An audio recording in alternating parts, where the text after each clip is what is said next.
Now we've got the mochi matcha on fire. As you see, it's mochi matcha. It's a matcha, but mochi flavor. So basically, it's all Chinese. That's what it is.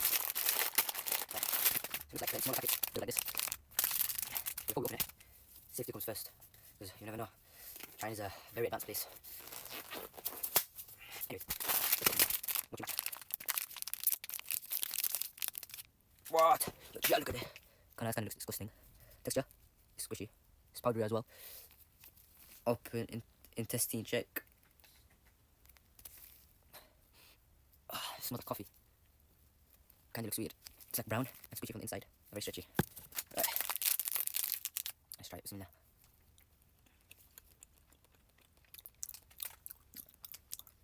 That is disgusting. Oh my gosh, it is disgusting. The matcha bowls, I'll give them flipping 3 out of 10, bro.